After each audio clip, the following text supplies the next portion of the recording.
So hello everyone, आज हम लोग डिस्कस करने वाले हैं आपके क्लास 10 सिविक्स के chapter that is power sharing के मोस्ट इंपॉर्टेंट 10 एमसीक्यू क्वेश्चंस जो कि आपके बोर्ड एग्जामिनेशन जो होने वाले हैं 2024 में उसमें आने के सबसे ज़्यादा चांसेस होंगे। तो अगर आप लोगों ने इस चैप्टर की थ्योरी को ठीक से पढ़ा है तो आई गारंटी कि आपके ये जो 10 क्वेश्चंस हैं वो आप लोग अटैम्प्ट कर पाएंगे। चलिए आज के सेशन को हम लोग स्टार्ट करते हैं। तो सबसे पहला क्वेश्चन हम लोग का आता है, विच one of the following communities constituted majority in Brussels. इसमें हम लोग बताना है इन फॉलोइंग कम्युनिटीज़ में से सबसे ज़्यादा मेजोरिटी पॉपुलेशंस कौन सी थी ब्रसल्स में। Option number A French speaking, B Dutch speaking, C German speaking and D none of them. तो उसका राइट ऑप्शन होने वाला है A that is French speaking, जो कि ये जो कम्युनिटी थी वो मेजोरिटी में थी ब्रसल्स में। इसके बाद हम लोग चलते हैं क्वेश्चन नंबर सेकंड पे, which one of the following countries principles of majoritarian led to civil war. इसमें हम लोग बताने इन फॉलोइंग कंट्रीज में से किस में मेजोरिटेरियनिज्म की वजह से सिविल वॉर हुई थी।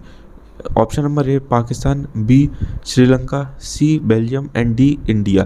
तो इसका राइट ऑप्शन होने वाला है option number B that is Sri Lanka. Question number 3, which two languages are generally spoken in Belgium. Belgium में जनरली कौन सी दो लैंग्वेज बोली जाती थी। Option A French and English, B Dutch and English, C French and Dutch and D Dutch and Sinhala. तो उसका right option होने वाला है फ्रेंच एंड डच, जो कि दो लैंग्वेज थी जो जनरली बेल्जियम में बोली जाती थी। Question number 4, which of the following ethnic groups in Belgium has the largest population. इसमें हम लोग को बताना है इन फॉलोइंग ग्रुप्स में से कौन सा ऐसा ग्रुप था बेल्जियम में जिसकी सबसे लार्जेस्ट पॉपुलेशन थी। A Wallonia, B Flemish, C German and D none of these. तो इसका राइट ऑप्शन होने वाला है B that is Flemish. Flemish जो ग्रुप था बेल्जियम में उसकी सबसे ज़्यादा लार्जेस्ट पॉपुलेशन थी। Question number 5, division of powers between higher and lower level of government is called. जो हम लोग का डिवीजन होता है पावर का between higher and lower levels of government उसको हम लोग क्या कहते हैं। A horizontal distribution, B parallel distribution, C vertical distribution and D diagonal division. तो इसका राइट ऑप्शन होने वाला है C that is vertical division. Question number 6, Tamil natives of Sri Lanka are called. जो तमिल्स थे श्रीलंका के उन्हें हम लोग क्या कहते थे। A Sri Lankan Tamils, B Indian Tamils, C Muslim Tamils and D none of the above. तो उसका राइट ऑप्शन होने वाला है A that is Sri Lankan Tamils. जो तमिल नेटिव्स थे श्रीलंका के उन्हें हम लोग श्रीलंकन तमिल्स भी कहते थे। Question number 7, what is the percentage of German speaking people in Belgium. जो बेल्जियम में जर्मन स्पीकिंग पीपल थे, जो पॉपुलेशन थी वहाँ की, उसका परसेंटेज कितना था। ए 21%, बी 11%, सी 1% एंड डी 10%।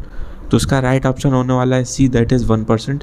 जो जर्मन स्पीकिंग पॉपुलेशन थी बेल्जियम में वो सिर्फ 1% थी। Question number 8, power sharing is desirable because it helps. तो उसमें हम लोगों को बताना है कि पावर शेयरिंग डिज़ायरेबल क्यों होती है।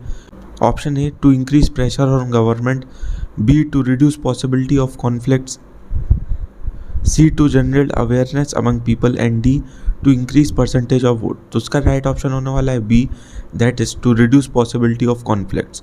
तो कॉन्फ्लिक्ट्स जो होते हैं उसकी पॉसिबिलिटी को रिड्यूस करने के लिए पावर शेयरिंग को हम लोग डिज़ायरेबल कहेंगे। Question number 9, which one of the following statement about community government is true. ये जो 4 स्टेटमेंट हम लोग को दी गई हैं ऑप्शंस में उसमें हम लोग बताना है कम्युनिटी गवर्नमेंट के रिस्पेक्ट में कौन सी ट्रू है। A power is shared among different organs of the government, B power is shared among government at different levels, C power is shared by different social groups and D power is shared by 2 or more political parties. तो इसका right option होने वाला है option number C that is power is shared by different social groups. तो अब हम लोग चलते हैं अपने last question that is question number 10, which one of the following year Sri Lanka emerge as an independent country. इसमें हम लोग बताना है फॉलोइंग ईयर्स में से कौन सी ईयर में जो श्रीलंका थी वो एक इंडिपेंडेंट कंट्री की तरह इमर्ज हुई थी। Option A 1947, B 1948, C 1958 and D 1950। तो उसका राइट ऑप्शन होने वाला है बी दैट इज़ 1948। 1948 को श्रीलंका एक इंडिपेंडेंट कंट्री की तरह इमर्ज हुई थी। तो यहाँ पर हम लोगों ने मोस्ट इंपॉर्टेंट 10 MCQ क्वेश्चंस आपके क्लास 10th के चैप्टर पावर शेयरिंग के हम लोगों ने किए हैं। तो ये क्वेश्चन आपके जो बोर्ड एग्जामिनेशन होंगे 2024 में उसके लिए बहुत ज़्यादा इंपॉर्टेंट है। तो आप लोग को ये सारे क्वेश्चन ज़रूर से ज़रूर अटैम्प्ट करनी चाहिए और आप लोग कमेंट सेक्शन में बता सकते हैं कि इन 10 में से आप लोग के कितने MCQ सही निकले। तो हम लोगों ने इसी टाइप के MCQ सेशंस और भी आपके क्लास 10th के चैप्टर्स के लिए हैं। आप लोगों को प्लेलिस्ट में वो सारे चैप्टर्स मिल जाएंगे, वहाँ से आके आप लोग उन्हें वॉच कर सकते हैं। और अगर आप लोगों को किसी और टॉपिक पे इसी टाइप का वीडियो चाहिए तो वो चीज़ भी आप लोग कमेंट सेक्शन में बता सकते हैं। तो मिलते हैं आप लोगों से नेक्स्ट सेशन में, तब तक के लिए take care and thank you.